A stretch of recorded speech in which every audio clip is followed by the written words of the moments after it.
एक छोटे से गांव में हरिराम नाम का एक गरीब किसान रहता था। उसके पास ज़्यादा ज़मीन नहीं थी, लेकिन वो बहुत मेहनती और ईमानदार था। हरिराम रोज सुबह सूरज निकलने से पहले अपने खेत में काम करने चला जाता और शाम को थका हारा घर लौटता। पिछले कुछ सालों से हरिराम की फसल ठीक नहीं हो रही थी। कभी बारिश कम पड़ जाती तो कभी ज़्यादा हो जाती। उसके घर में खाने के लिए मुश्किल से अनाज बचता था, फिर भी वो कभी शिकायत नहीं करता। एक दिन खेत में हल चलाते समय हरिराम को जमीन से कुछ चमकता हुआ दिखा। उसने मिट्टी हटाई तो देखा एक अनोखा बीज पड़ा था।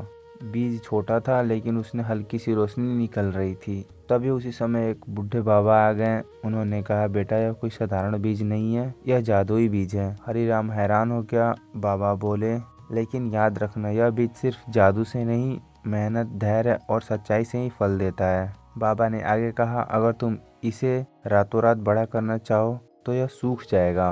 अगर धैर्य रखोगे तो तुम्हारी किस्मत बदल देगा। इतना कहकर बाबा गायब हो गए।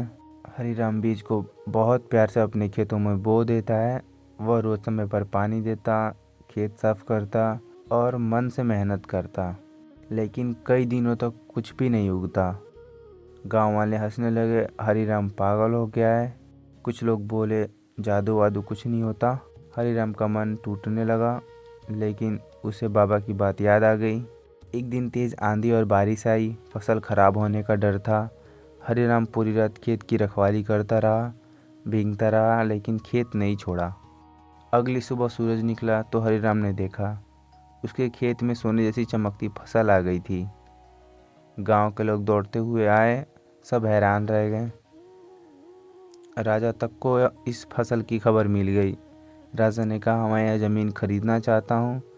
लेकिन हरिराम बोला, महाराज यह ज़मीन मेरी मेहनत की पहचान है, मैं इसे नहीं बेचूंगा। हरिराम ने उस फसल से गांव के गरीबों को अनाज दिया, भूखे को खाना खिलाया। गांव खुश हो गया। राजा ने खुश होकर हरिराम को सम्मान दिया और उसकी मदद की। हरिराम अब अमीर हो गया था, लेकिन उसका दिल पहले जैसा ही था, सच्चा और अच्छा। और वह जादुई बीज सबको एक बात सिखा गया, मेहनत, धैर्य और सच्चाई से ही सफलता मिलती है।